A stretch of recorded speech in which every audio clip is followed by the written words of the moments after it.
Hello, hope you're well. So, today I wanted to talk to you about trusting your instincts and particularly when it comes to sleep. So, trusting your instincts is something that is really valuable as a parenting thing, and it can get you through the trickiest of situations with your children going forwards. So, really learning to dig into those instincts and to listen to them and to act on them really gives you the confidence and self efficacy that is just so important with parenting, with all the ups and downs that it brings us. Now, so obviously, trusting your instincts is everything in parenting, but today I specifically wanted to talk to how it relates to sleep. And I wanted to tell you a little story about a couple that I met recently and how they weren't trusting their instincts and why and what happened. So, this couple came to me and they'd been working with a sleep consultant and they'd been working with them for a week, and they were told, it sounded to me, we didn't go into too much detail because it's none of my business, didn't want to know who they were, but this is just some of the things that the parents volunteered and told me. So it's a kind of off-the-shelf type package. It sounded very generic and quite strict. There wasn't much kind of leeway and it didn't sound very tailored to that family. It was just a kind of generic solution of this is what you do. So they did it. They followed their sleep consultant's advice, and there were some very drastic changes happened. They trusted her, they believed in her. She's a so-called expert, and told them this will work, just do this. So they did. And to be fair, there were some huge improvements in the child's sleep. But unfortunately, there was also lots of crying. And so the baby would cry a lot to get to sleep.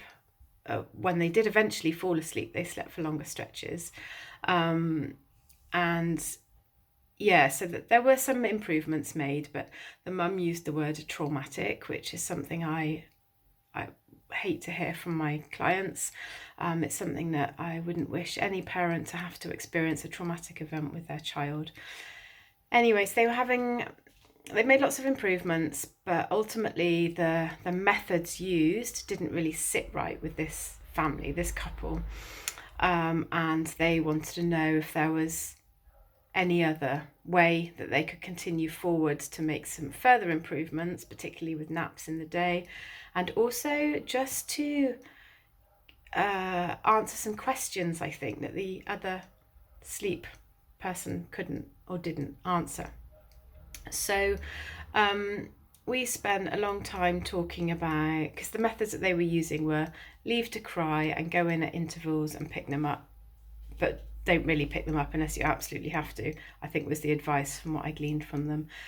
And this went against everything that this family were doing previously to speaking with this consultant, and it just left them feeling really confused with how can someone come in and make such positive improvements and help so much, because there had been positive things, but also it just didn't feel quite right. So they were stuck in this kind of strange place of wanting to trust this expert, this sleep person who claimed that they knew how to do this, but also wanting to do it a different way.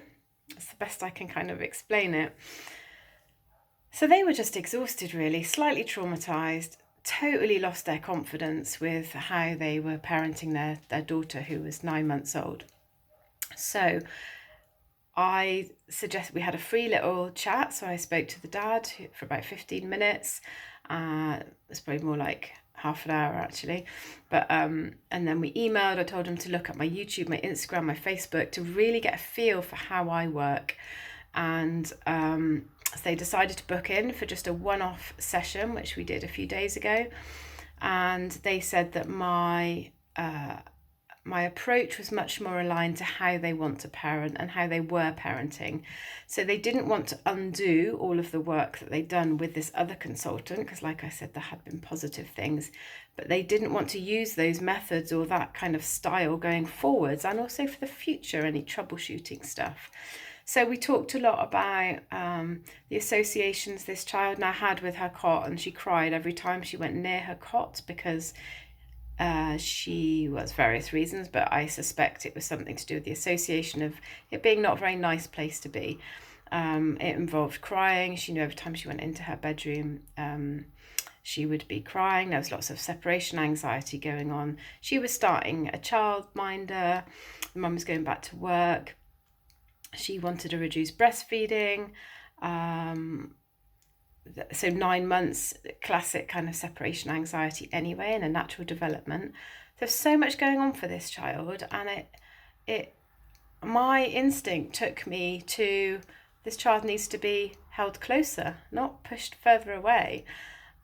So we kind of talked about that for a bit, and I asked the parents their opinions, and I could just see the tears welling up in particularly the mum's eyes, and her shoulders drop about an inch when she realised that her instincts were right and that were valid, and how she felt and how she wanted to parent her child was okay, that she didn't need to leave her baby to cry for her to be able to sleep well. And there was nothing wrong with responding to your child. There's nothing wrong with holding your child as they fall asleep. She's 9 months old. In my opinion, children, well, actually, there's science that shows us that responding emotionally, being emotionally available, responding to your children, being sensitive to their needs, holding them close, can actually make them a securely attached child, which in the long run will make them more independent. So I know sometimes these fixes can be very quick, and you do see quick results sometimes with these crying methods, but in my opinion, they don't really teach the parents anything. They don't, apart from, well, I don't know about their instincts, but yeah, it doesn't really teach them any sort of parenting skills. It doesn't teach them how to dig deep. It doesn't teach them any long-lasting parenting strategies, which is all the stuff that I like to talk about with my family. So it was really lovely in a way to see them kind of almost get in touch with their natural self again, and to know that they can parent in the way that they wish to. So we talked about lots of strategies that they can do, lots of sort of learning to build that trust back up with their child. So lots of connection, lots of games and activities that will help separation anxiety, to make really good associations with their child's cot. And ultimately, it's okay to hold your child and pick them up if they cry. And so yeah, it all comes down to me. This post is about trusting your instincts and not letting anyone make you doubt how you want to parent, even if they are a so-called expert. Everyone's different, and we all have, as parents, we all have our own values and ways that we want to bring up our family, but also as professionals, we've all done different training. We all come at it at a different angle. So yeah, that was just one little story I wanted to share with you about a family who were told to do something in one way, a very off-the-shelf kind of program without any flexibility or tailoring, and then they came to me and just with a few words were able to relax, which of course helped the baby relax as well. The whole vibe in the house changed, and it was sad and lovely all at the same time. So please do feel that you can trust your instincts, and if you are in a situation where you're starting to doubt your instincts, then really question that and talk to whoever you need to really understand how you're feeling about that. Anyway, that's my thoughts for today. Take care. Bye.